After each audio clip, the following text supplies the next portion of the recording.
Alrighty, everybody, welcome back to Election Detection Online, where we are going to our South of Thanksgiving episode, and that's because we are heading south of Turkey to Syria.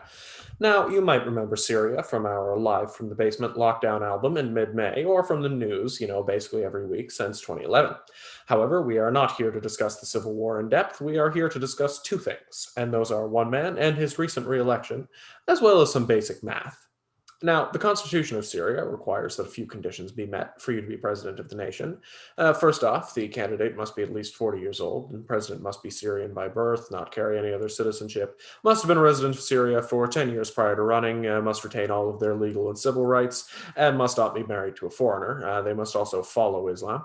And you must not have been elected to more than one previous term as president of Syria. Now, that is the important one that's going to come up later. So if you meet these qualifications, the next election is in 2028. We wish you the best of luck. So here's what you need to know for background details. The president of Syria is this guy that you're going to see on your screen, and that is Bashar al-Assad. Now, al-Assad has been president of Syria since 2000. His father, Hafez al-Assad, was president before him from 1971 until 2000. Now, Bashar al-Assad first gained the presidency of Syria effectively through the process of elimination. You see, Hafez al-Assad's original heir apparent was his younger brother, Rafat al-Assad, who held the title of vice president of Syria from 1982 until 1998. Now, Rafat's downfall came in 1984 when he led a 55,000-strong military force to capture Damascus in a coup attempt while his brother was in a coma.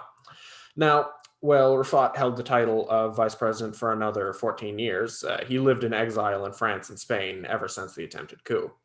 So that really just passed the second in line, which was Hafez's eldest son, Bashar al-Assad. Now, this arrangement lasted for 10 years until Bassal's death in a car accident in 1994, leaving his younger brother to assume the presidency on their father's death. Now, that's pretty much what happened in 2000. Hafez al-Assad died. The parliament affirmed Bashar as the new president. A highly questionable referendum was put out where 99.74% of the Syrian population voted to approve his presidency. And he was off to his first of now 4 7-year presidential terms. But wait. As I said, this is the important part. Didn't I say a president could only serve 2 terms?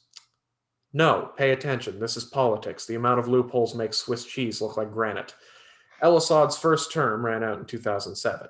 However, he ran unopposed, and therefore, instead of having an actual election, the parliament just voted to confirm him again in a similarly suspect referendum, which he won by a staggering 99.82% of the vote. This meant that the first time he actually stood for election was in 2014. Now, he won this election with 92% of the vote. However, while opposition figures did run, the election was pretty far from democratic for a lot of reasons, not the least of which being that the civil war prevented more than half of Syria, including the second largest city of Aleppo, from voting. Now, this loophole allowed al-Assad to run for his 4th term in his recent election, as he was only elected, technically, once before. Now, unsurprisingly, Bashar al-Assad and his Ba'ath Party won this election with reported 95% of the vote.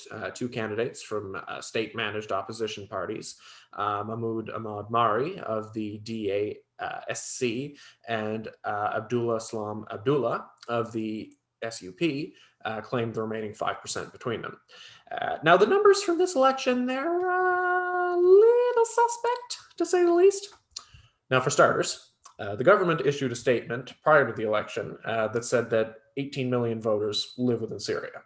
Now, that's not counting people overseas, that's just counting within Syria. However, after a decade of war, the total population of Syria has dropped from 21 million to 17 million.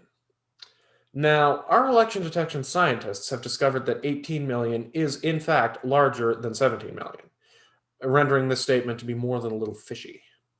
Also, complicating the matter, is the ongoing war, which has meant that only areas under government control have been able to vote in recent elections. The residents of these areas total just over 10 million people, with the Syrian Observatory for Human Rights stating that their independent report that they could only account for 5 million voters in the recent election. This makes al-Assad's winning figure of 13,540,860 votes just a little bit suspect. potentially being even nearly 3 times the number of total votes. So, really, things in Syria are just kind of continuing as they have for the last decade. The true reach of this election will really be felt in 2028, when the then 62-year-old Bashar al Assad will reach the end of his last constitutionally allowable term. The question then will be, will he step aside and potentially risk an end to, at that point, 47 years of al Assad rule, or will he pull Putin and maintain control from a different post, or is he just going to simply change the constitution to suit his fancy? We don't know. 7 years from now, your guess is as good as ours. So, get out your 2028 bingo cards. Magic 8 ball. Magic 2028 ball. So, what's your prediction here, Johnny? What do you figure is going to happen in 2028? Well, I mean, we've seen enough, coming from previous countries we've studied. We've seen enough, basically regimes pull constitutional referendums to change those sorts of terms. And I mean, in a relatively unstable country such as Syria at the moment, we don't know what it's going to look like come 2028, but it wouldn't surprise me if you tried to go the route of changing the constitution. Honestly, my money's on that too. That seems the most likely to me. With the second most likely being pulling a Putin and just creating an office of I don't know, first minister or something. That's basically just, hey, I'm going to keep ruling from here, and we're going to put someone else in the presidency just to make it look good. Yeah, I mean, I don't think he'd likely go that route. I think he'd be more likely to do a constitution. It'd be the safest bet anyway. Yeah. No, I would. If they were a little more subtle this election, I'd be more likely to think it would be the create a new position sort of route. But I mean, in this election, you can really see how. I mean, there's only 2 countries on earth that freely admit that they're not democratic, and that's Saudi Arabia and Oman. Whereas we have plenty of other countries that definitely are not democratic.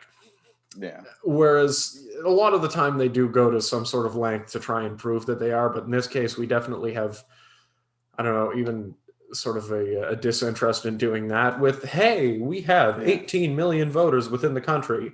Country's total population 17 million.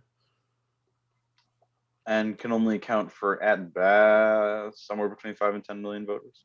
Yeah, exactly. It's at absolute most, it's 10 million voters that can be accounted for in this election. And the ones that voted are about 5 million voters, some of which apparently did so not quite at gunpoint, but pretty much at gunpoint. Pretty much at gunpoint, yeah. Yeah, so it'll be interesting to see where Syria goes over the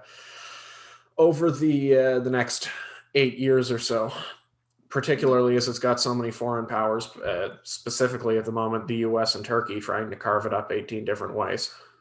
Thanksgiving. Syria, where the turkey carves you. And that's about all the time we have for today's segment. Thanks again for listening in to our show. Actually, not listening anymore, watching. We're on Twitter, not on the radio. Not in your car, but in your phone. So, keep detecting, electing. I am Johnny Robertson, and this is my co-host, Charlie Cuttrell. We'll see you later. If you're in your car, put down your phone. Please, God. Watch out for the truck!